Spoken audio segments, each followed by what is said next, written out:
ഓർമ്മ വെച്ചോളൂ, ഈ നിമിഷം ചരിത്രപരമാണ്.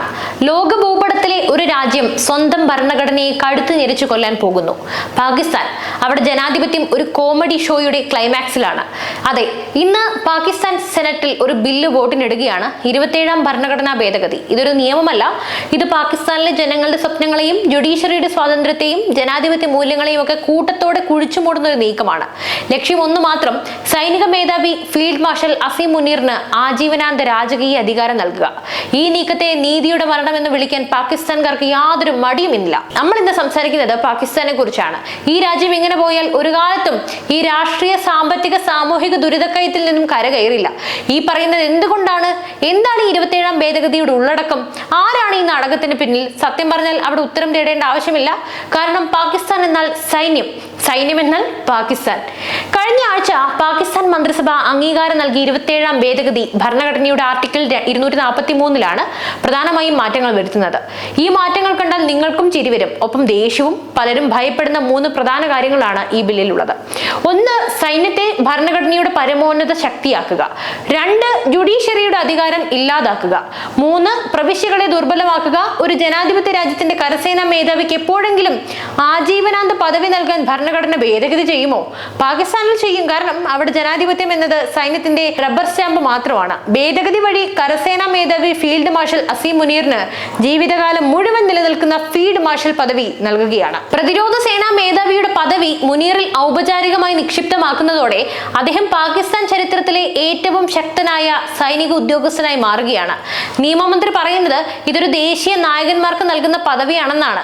ഇത് മുമ്പ് ജനറൽ സിയാ ഉൽ ഹഖ് അധികാരം പിടിച്ചെടുത്ത രീതിയുടെ ഭരണഘടനാപരമായ പതിപ്പാണ്.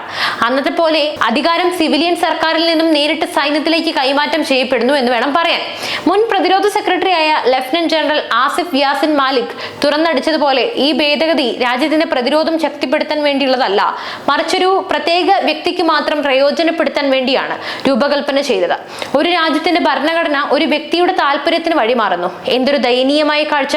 വ്യോമസേനയുടെയും നാവികസേനയുടെയും മേൽ പോലും അധികാരമുള്ള ഒരാളായി മുനീർ മാറുമ്പോൾ ഇത് സ്ഥാപനപരമായ അസന്തുലിതാവസ്ഥയെയും ഭാവിയിൽ സൈന്യങ്ങൾ തമ്മിൽ തന്നെയുള്ള ദുരന്തത്തെയും ക്ഷണിച്ചു വരുത്തുമെന്ന് പ്രതിരോധ വിദഗ്ധർ മുന്നറിയിപ്പ് നൽകുന്നു. എന്നാൽ അതൊന്നും ആരും കാര്യമാക്കുന്നില്ല. കാരണം അവർക്ക് വേണ്ടത് അധികാരമാണ്, അല്ലാതെ രാജ്യത്തിന്റെ ഭാവിയൊന്നും അവർക്കൊരു വിഷയമുള്ള കാര്യമല്ല. ജുഡീഷ്യറിയെ പുനർനിർമ്മിക്കുക എന്ന പേരിലാണ് 27ാം ഭേദഗതിയുടെ 2ാമത്തെ ആയുധം വരുന്നത്. ഇത് സുപ്രീം കോടതിയുടെ കഴുത്തിറക്കുന്നതിന് തുല്യമാണെന്നും പറയാം. ഭരണഘടനാപരമായ കാര്യങ്ങൾ കൈകാര്യം ചെയ്യാൻ ഒരു ഫെഡറൽ കോൺസ്റ്റിറ്റ്യൂഷണൽ കോടതി സൃഷ്ടിക്കാനായി ഭേദഗതി നിർദ്ദേശിക്കുന്നു. ഇതോടെ ഭരണഘടനാ വ്യാഖ്യാനവും അന്തർ സർക്കാർ തർക്കങ്ങളും ഉൾപ്പെടെയുള്ള കേസുകളിൽ ഇനി FCCയുടെ പ്രാഥമിക പരിഗണനയിലാകും ഉണ്ടാവുക. ഫലം വ്യക്തമാണ്: സുപ്രീം കോടതിയുടെ അധികാരം കുറയും. മുതിർന്ന അഭിഭാഷകൻ പറയുന്നത് അനുസരിച്ച് സുപ്രീം കോടതി ഇനി സിവിൽ, ക്രിമിനൽ അപ്പീലുകൾ തീരുമാനിക്കുന്നതിന് മാത്രമായി ഒതുങ്ങും. അതായത് സുപ്രീം ജില്ലാ കോടതിയായി മാറും. ഇവിടെ മറ്റൊരു തമാശ കൂടിയുണ്ട്. FCCയുടെ ചീഫ് ജസ്റ്റിസിന് സുപ്രീം കോടതി ജഡ്ജിമാരുടെ വിരമിക്കൽ പ്രായമായ 65 വയസ്സിനേക്കാൾ കൂടുതൽ 68 വയസ്സ് വരെ സേവനം ചെയ്യാൻ സാധിക്കും. അതായത് ഭരണഘടനാപരമായ കാര്യങ്ങൾ തീരുമാനിക്കുന്ന പുതിയ കോടതിയിലെ ചീഫ് ജസ്റ്റിസിന് സുപ്രീം കോടതിയിലെ ചീഫ് ജസ്റ്റിസിനേക്കാൾ കൂടുതൽ കാലം അധികാരത്തിലിരിക്കാനും സാധിക്കും. പാകിസ്ഥാനി ബാരിസ്റ്റർ ആസാദ് റഹീം ഖാൻ പറയുന്നത് പോലെ ഈ ഭേദഗതികൾ പാകിസ്ഥാൻ ചരിത്രത്തിലെ ഏറ്റവും മോശമായ ജുഡീഷ്യൽ പിന്നോക്കാവസ്ഥയായി മാറും. നിയമവാഴ്ചയുടെ ഈ നാടകീയമായ തകർച്ച നമ്മൾ എങ്ങനെയാണ് വിമർശിക്കാതിരിക്കുക? ജുഡീഷ്യൽ സ്വാതന്ത്ര്യം ഇല്ലാതായാൽ പിന്നെ അവിടെ ജനാധിപത്യത്തിന് എന്ത് പ്രസക്തിയാണുള്ളത്? ഈ ഭേദഗതി കെട്ടിക്കിടക്കുന്ന കേസുകൾ കുറയ്ക്കുമെന്നും ജുഡീഷ്യറിയെ അരാഷ്ട്രീയവൽക്കരിക്കുമെന്നും ഭരണകൂടമൊക്കെ പറയുന്നുണ്ടെങ്കിലും പ്രതിപക്ഷം അത് വിശ്വസിക്കുന്നില്ല. അവർ ഇതിനെ വിശേഷിപ്പിച്ചത് അങ്ങേയറ്റം ഇരുണ്ടതും അതുപോലെ തന്നെ അപകടകരവുമായ മാറ്റം എന്നാണ്. പ്രതിപക്ഷ സഖ്യമായ തെഹ്രീക് തറാഫുസ് ഐൻ ഇ പാകിസ്ഥാൻ രാജ്യവ്യാപകമായ പ്രതിഷേധങ്ങൾക്ക് ആഹ്വാനം ചെയ്തിട്ടുമുണ്ട്. ഇമ്രാൻഖാന്റെ പാർട്ടി ഉൾപ്പെടെ 6 പാർട്ടികളാണ് ഇതിലുള്ളത്. MWM മേധാവിയായ അല്ലാമ രാജ നാസിർ അബ്ബാസ് പാകിസ്ഥാനിൽ ജനാധിപത്യ സ്ഥാപനങ്ങൾ സ്തംഭിച്ചിരിക്കുന്നു, രാഷ്ട്രം ഇതിനെതിരെ ഉയർന്നു വരണം. PKAMP ചെയർമാനായ മഹ്മൂദ് ഖാൻ അച്ചക്സായി സർക്കാരിന്റെ നടപടികൾ ഭരണഘടനയുടെ അടിത്തറയെ തന്നെ ഇളക്കുന്നു. അദ്ദേഹം ഞായറാഴ്ച രാത്രി മുതൽ പ്രതിഷേധ പ്രസ്ഥാനം ആരംഭിക്കുമെന്നൊക്കെ പ്രഖ്യാപിച്ചു. PTI ചെയർമാനായ ബാരിസ്റ്റർ ഗോഹൻ അൽഖാൻ ഭേദഗതി ജുഡീഷ്യറിയുടെ സ്വാതന്ത്ര്യത്തെ അപകടത്തിലാക്കുമെന്നും ഫെഡറേഷന്റെ സമഗ്രതയെ ഭീഷണിപ്പെടുത്തുമൊക്കെ മുന്നറിയിപ്പ് നൽകി. പക്ഷേ ഈ എതിർപ്പുകൾക്കൊന്നും പാകിസ്ഥാനിൽ വലിയ പ്രസക്തി ഇല്ലെന്ന് നമുക്കറിയാം. കാരണം ഈ ബില്ല് ഇന്ന് വോട്ടിനിടുമ്പോൾ സർക്കാർ കുറഞ്ഞത് 64 സെനറ്റർമാരുടെ മുന്നിൽ 2 ഭൂരിപക്ഷം നേടുമെന്ന് തന്നെയാണ് പ്രതീക്ഷിക്കപ്പെടുന്നത്. ജനാധിപത്യം അതിന്റെ വിധിയെഴുത്ത് സ്വയം പ്രഖ്യാപിക്കുകയാണ്.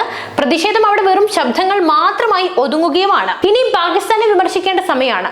ഈ 27ാം ഭരണഘടനാ ഭേദഗതി വ്യക്തമാക്കുന്നത് ഒരു കാര്യമാണ്: പാകിസ്ഥാൻ എന്ന രാജ്യം ഒരിക്കലും ജനാധിപത്യപരമായി മുന്നോട്ട് പോകാൻ ആഗ്രഹിക്കുന്നില്ല. ഇതുവരെ അവർ പോയിട്ടില്ല, ഇനിയിട്ട് പോകാൻ ആഗ്രഹിക്കുന്നില്ല. രാഷ്ട്രീയ നേതാക്കൾ അധികാരം നിലനിർത്താൻ സൈന്യത്തിന് മുന്നിൽ മുട്ടുമടക്കുന്നു. അവർ രാജ്യത്തിന്റെ ഭരണഘടനയെ കേവലം ഒരു സൈനിക ഉദ്യോഗസ്ഥന്റെ ജീവിതകാല സുരക്ഷയ്ക്ക് വേണ്ടി ബലി കൊടുക്കുന്നു. കടുത്ത സാമ്പത്തിക പ്രതിസന്ധിയിലും ദാരിദ്ര്യത്തിലും രാഷ്ട്രീയ അസ്ഥിരതയിലും ഉഴലുന്ന ഒരു രാജ്യത്തിന് ഇതാണോ ഏറ്റവും വലിയ അത്യാവശ്യം? വികസനമില്ല, രാജ്യത്തിന്റെ സമ്പദ് വ്യവസ്ഥ തകർന്നിരിക്കുന്നു, വിലക്കയറ്റം കുതിച്ചുയരുന്നു. എന്നിട്ടും സർക്കാരും സൈന്യവും അവരുടെ ശ്രദ്ധ തിരിക്കുന്നത് അധികാരം കേന്ദ്രീകരിക്കുന്നതിലാണ്. രാഷ്ട്രീയ നാടകമെന്നും തന്നെ പറയാം. ഇമ്രാൻഖാനെ പോലെയുള്ള ജനകീയ നേതാക്കളെ ജയിലിൽ അടയ്ക്കുന്നു, മറ്റ് രാഷ്ട്രീയ പാർട്ടികൾക്ക് ഭിന്നിപ്പിച്ച് ഭരിക്കാനുള്ള അവസരം നൽകുന്നു. ഈ കളി ഇവിടെ അവസാനിക്കുന്നില്ല. ഈ കൈപ്പാവ് സർക്കാർ അടുത്ത കൈപ്പാവ് സർക്കാരിന് അധികാരം കൈമാറുന്നു. യഥാർത്ഥ അധികാരികൾ സൈന്യത്തിന്റെ തലപ്പത്ത് തുടരുകയും ചെയ്യുന്നു. പാകിസ്ഥാന്റെ ചരിത്രം പഠിച്ചാൽ തന്നെ അറിയാം, സൈന്യമാണ് എന്നും അവിടുത്തെ അവസാന വാക്ക്. സിവിലിയൻ ഭരണം ഒരു താൽക്കാലിക ഏർപ്പാട് മാത്രമാണ്. ഇപ്പോൾ ഈ താൽക്കാലിക ഏർപ്പാടിനെ സൈന്യം ഭരണഘടനാപരമായി സ്ഥിരപ്പെടുത്താൻ പോകുന്നു. ഈ 27ാം ഭേദഗതി പാസ്സായ ജനാധിപത്യത്തിന്റെ പേര് പറയാൻ പോലും പാകിസ്ഥാൻ അർഹതയുണ്ടോ എന്ന് നമ്മൾ ചോദിക്കേണ്ടി വരും. ഒരു രാജ്യത്തിന്റെ ഭരണഘടനയെ ഒരു വ്യക്തിക്ക് വേണ്ടി മാത്രം മാറ്റി എഴുതുന്നത് ആ രാജ്യത്തെ ജനാധിപത്യത്തിന്റെ ശവപ്പെട്ടിയിലെ അവസാനത്തെ ആണിയെ നമുക്ക് കണക്കാക്കാം. പാകിസ്ഥാൻ എന്ന പേര് കേൾക്കുമ്പോൾ ഇനി ലോകം ഓർക്കുക, സൈന്യത്തിന്റെ ഇഷ്ടത്തിനനുസരിച്ച് ഭരണഘടന വരെ മാറ്റി എഴുതുന്ന രാഷ്ട്രീയക്കാർക്ക് സ്വന്തം രാജ്യത്തിന്റെ ഭാവിയെക്കുറിച്ച് ദീർഘവീക്ഷണമില്ലാത്ത ദുരിതക്കയത്തിൽപ്പെട്ട ഒരു രാജ്യത്തെയാണ്. ഈ ദുരവസ്ഥയിൽ നിന്ന് അവർ എങ്ങനെയാണ് കരകയറാൻ പോകുന്നത്? ഉത്തരം ലളിതമാണ്: ഇങ്ങനെയെങ്കിലും ഒരിക്കലും കരകയറില്ല. അവർ സ്വയം കുഴിച്ച കുഴിയിൽ ആണ്ടു പോവുകയാണ്. ഇന്ന് പാകിസ്ഥാനിൽ സെനറ്റിൽ വോട്ടിനിടുന്ന 27ാം ഭരണഘടനാ ഭേദഗതി ഒരു നിയമപരമായ മാറ്റം മാത്രമല്ല, അത് പാകിസ്ഥാന്റെ രാഷ്ട്രീയ ഘടനയുടെ ഹൃദയത്തിൽ ഏൽപ്പിക്കുന്ന മാരകമായ മുറിവാണ്. സൈനിക മേധാവിയുടെ അധികാരം ആജീവനാന്തമാക്കുകയും ജുഡീഷ്യറിയെ ദുർബലപ്പെടുത്തുകയും ചെയ്യുന്ന ഈ നീക്കം രാജ്യത്തെ കൂടുതൽ അസ്ഥിരതയിലേക്ക് തള്ളിവിടും. ജനാധിപത്യം, സ്വാതന്ത്ര്യം, നിയമവാഴ്ച, ഈ വാക്കുകൾക്കൊന്നും പാകിസ്ഥാൻ ഇനി എന്ത് പ്രസക്തിയാണുള്ളത്? പാകിസ്ഥാൻ രാഷ്ട്രീയത്തിലെ ഈ വലിയ നാടകത്തെക്കുറിച്ച് എന്തായാലും നിങ്ങളുടെ അഭിപ്രായങ്ങൾ എന്തൊക്കെയാണ്? ഈ ഭേദഗതി പാസ്സായാൽ പാകിസ്ഥാന്റെ ഭാവി എന്തായിരിക്കുമെന്നാണ് നിങ്ങൾക്ക് തോന്നുന്നത്? നിങ്ങളുടെ വിമർശനാത്മകമായ പ്രതികരണങ്ങൾ തീർച്ചയായും താഴെ കമന്റ് ബോക്സിൽ രേഖപ്പെടുത്തുക. മറ്റൊരു വാർത്തയും വിഷയമായി വീണ്ടും എത്തും വരെ നന്ദി. News desk IBN Malayalam.